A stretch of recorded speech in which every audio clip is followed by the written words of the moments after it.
Assalamualaikum warahmatullahi wabarakatuh. Alhamdulillahi rabbil alamin. Wassalatu wassalamu ala ashrafil anbiya'i wal mursalin wa ala alihi wa sahbihi ajma'in. Baiklah teman-teman, pada kesempatan video kali ini saya Fajri Ramadan dengan NIM 2011010063 akan menampilkan hasil tugas artikel saya yang berjudul Mengenal Alam Minangkabau. Oke, kita langsung saja masuk ke pembahasan sejarah alam Minangkabau mengenai 3 hal. Yang pertama, apa itu konsep alam dalam kebudayaan Minangkabau? Yang kedua, apa saja daerah yang termasuk dalam wilayah Minangkabau? Yang ketiga, bagaimana sistem kelarasan dalam kebudayaan Minangkabau? 1. Konsep alam Minangkabau. Orang Minangkabau menyebut tanah airnya dengan sebutan alam Minangkabau. Penggunaan kata alam ini memiliki makna yang tak tertara. Karena apa? Karena alam bagi orang Minangkabau ialah segala-galanya, bukan hanya tempat hidup dan tempat mati, tempat lahir dan tempat berkembang, melainkan juga memiliki makna filosofis yang dalam, sebagaimana yang terungkap dalam memangannya alam takambang jadi guru. Oleh karena itu, banyak ajaran dan pandangan hidup yang dinukilkan dalam bentuk pepatah, peditih, mamangan maupun petuah yang mengambil ungkapan dari bentuk alam, sifat alam, dan kehidupan alam. Maka secara umum ada 2 konsep alam atau makna alam yang berlaku dalam kehidupan masyarakat Minangkabau. Yang pertama, alam bermakna filosofis, dan yang kedua itu alam bermakna geografis. Alam bermakna filosofis maksudnya ialah alam non-materi yang mana berisikan ide, gagasan, dan pemikiran. Contoh penggunaan kata alam dalam makna ini yaitu sebagaimana yang terungkap dalam pepatah yang mengatakan pangulu ba alam lueh ba padang data. Ba alam lueh artinya berwawasan luas, berpikiran terbuka, dan ba padang data artinya berhati lapang. Maka seorang penghulu itu atau seorang pemimpin adat itu harus memiliki wawasan yang luas, pikiran yang terbuka, dan hati yang lapang. Yang kedua, itu alam bermakna geografis. Maksudnya ialah wilayah atau daerah Minangkabau itu sendiri. Wilayah Minangkabau terbagi menjadi 2, yaitu wilayah luhak dan wilayah rantau. Wilayah luhak terdiri dari 3 luhak yang dikenal dengan sebutan luhak Nantigo, yaitu luhak Tanah Data, luhak Agam, dan luhak 50 Koto. Yang kedua yaitu wilayah rantau, yang mana ini merupakan perluasan wilayah Minangkabau dari ketiga luhak tersebut, yang mana disebutlah rantau luhak Tanah Data, rantau luhak Agam, dan rantau luhak 50 Koto. 2. Wilayah alam Minangkabau. Sebagaimana yang telah disebutkan sebelumnya, bahwasanya alam Minangkabau terbagi menjadi 2, yaitu wilayah luhak dan wilayah rantau. Wilayah luhak. Daerah Minangkabau terdiri dari 3 luhak, yaitu luhak Tanah Data, luhak Agam, dan luhak 50 Koto. Luhak Tanah Data disebut juga dengan luhak Nantuo, atau luhak yang mula-mula ada atau yang paling tua. Kemudian luhak Agam yang disebut dengan luhak yang tengah atau pertengahan.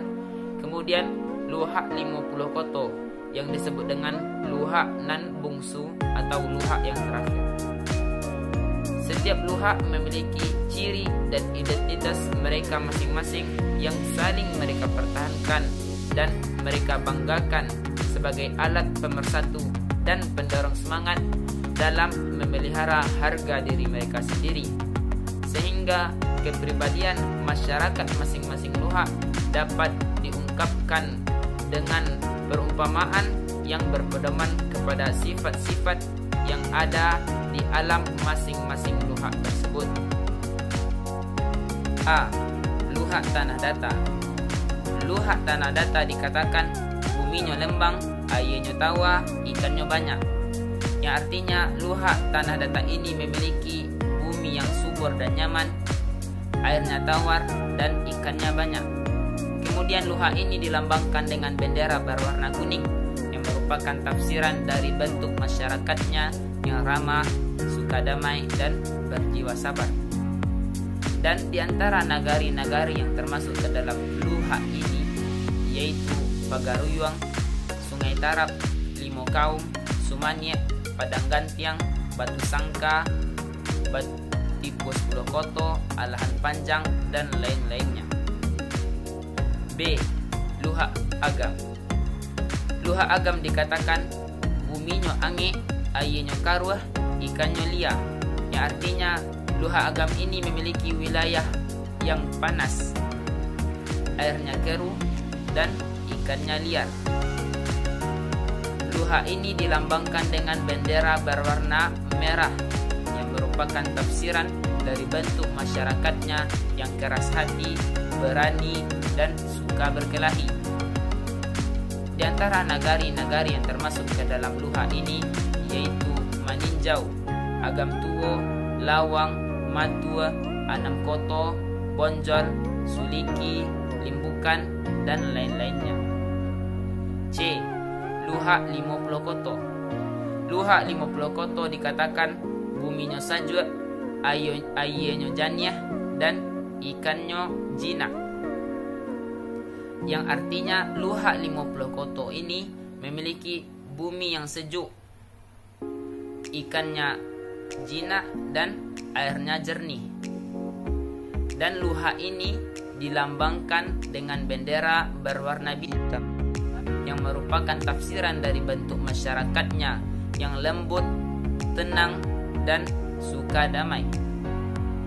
Dan di antara nagari-nagari yang termasuk ke dalam luhak ini yaitu Buayan, Sungai Balantiek, Batu Wampa, Limbukan, Sicincin, Awa Kunyang, Koto Tangah, Taeh Simalonggang, Kotonan Gadang, dan lain-lainnya. Wilayah rantau. Wilayah rantau ialah wilayah di luar wilayah luhak nan tigo, yang mana wilayah rantau ini merupakan perluasan wilayah dari ketiga luhak tersebut. A. Rantau luhak tanah datar. Rantau luhak tanah datar disebut dengan rantau nan kurang aso 20, yang mana diantaranya mencakup daerah-daerah seperti Muko-Muko, Kuantan, Pasisir Selatan, Gunung Koto, Basra, Situnjua, Talua Ingin, Inuman, Rantau Dua Baleh Koto, dan lain-lain. B. Rantau Luhak Agam. Luhak Agam juga memiliki daerah rantau yang mana disebut dengan Rantau Tiku Pariaman atau Piaman Laweh, yang mana diantaranya mencakup daerah seperti Awa Malintang, Malai Sungai Garinggiang, Bulakan, Anduriang Kayu Tanam, Katapiang, Tiku, Gasan, dan lain-lain. C. Rantau 50 Koto. Luhak 50 Koto juga memiliki daerah rantau, di antaranya yaitu Muaropeti, Pangkalan, Ludai, Tabiang, Tanjuang, Gunung Bungsu, Mangilang, Koto Alam, Gunung Malintang, dan lain-lain. Sistem kelarasan. Dalam perbincangan adat Minangkabau, kata laras dimaksudkan sebagai tempat keluarnya atau tempat lahirnya ajaran adat, yaitu adat Bodi Caniago dan adat Koto Piliang. Jadi laras Bodi Caniago adalah tempat lahirnya ajaran adat Bodi Caniago yang diprakarsai oleh Datuk Perpatihanan Sebatang. Dan laras Koto Piliang ialah tempat lahirnya ajaran adat Koto Piliang yang diprakarsai oleh Datuk Ketumanggungan. Laras Bodi Caniago. Laras Bodi Caniago terdiri dari 3 kata, yaitu laras yang berarti tempat lahir, bodi yang berarti budi atau tingkah laku manusia yang terpuji baik lahir maupun batin, dan Caniago yang berarti berharga. Jadi laras Bodi Caniago adalah tempat lahirnya budi yang berharga, yang mana ini bermula ketika Datuk Perpatianan Sebatang berhasil mereraskan atau menjatuhkan budi yang berharga itu di tengah-tengah masyarakat yang selama ini tergantung, tinggi, dan tidak terjangkau dalam kehidupan masyarakat Minangkabau, sehingga berkat usaha beliaulah sampai saat sekarang ini kita dapat menikmatinya. 2. Laras Koto Piliang. Laras Koto Piliang terdiri dari 3 kata, yaitu kata laras yang berarti tempat lahir atau tempat keluar, koto yang berarti kata, piliang yang berarti pilihan. Kata pilihan ini berarti kata-kata yang dipilih dari musyawarah mufakat antara junjungan laras adat Bodi Caniago yaitu Datuk Perpatianan Sebatang dengan junjungan laras adat Koto Piliang yaitu Datuk Ketemanggungan, yang mana lahirlah undang-undang atau aturan hukum yang diterapkan dalam kehidupan masyarakat yang disebut dengan kata pilihan. Kata pilihan. Dengan demikian, laras Koto Piliang berwenang menjalankan roda pemerintahan dalam kehidupan sehari-hari. Dapat diartikan bahwa laras Koto Piliang adalah organ pemerintahan atau lembaga eksekutif pada zaman sekarang ini, dan laras Bodi Caniago adalah yang bertugas memusyawarahkan segala sesuatu atau lembaga legislatif pada saat sekarang ini. Jika ada permusyawaratan, maka pelaksanaan permusyawarahan dan pemufakatan itu dipimpin oleh pucuk pimpinan laras Bodi Caniago sebagai kepala bidang legislatif dan didampingi oleh pucuk pimpinan laras Koto Piliang yaitu Datuk Ketemanggungan, yang mana hasil-hasil dari permusyawaratan itulah melalui mufakat itulah berupa undang-undang diserahkan kepada Datuk Ketemanggungan, kemudian dijalankan dengan sebaik-baiknya demi kemaslahatan masyarakat dalam nagari atau dalam negara. Nah, teman-teman, alam Minangkabau dengan segala budaya, hukum, adatnya memiliki ciri khas yang tidak dimiliki suku bangsa lain. Maka ini merupakan sesuatu yang berharga yang wajib kita jaga sebagai warga negara Indonesia. Kita jaga dengan cara terus melestarikan budaya yang ada di dalamnya dan terus mempelajari sejarahnya sehingga generasi berikutnya akan dapat menikmati apa yang tersedia di alam Minangkabau ini. Yang dari saya, apabila ada salah dan janggal, saya mohon maaf. Wabillahi taufiq wal hidayah. Assalamualaikum warahmatullahi wabarakatuh.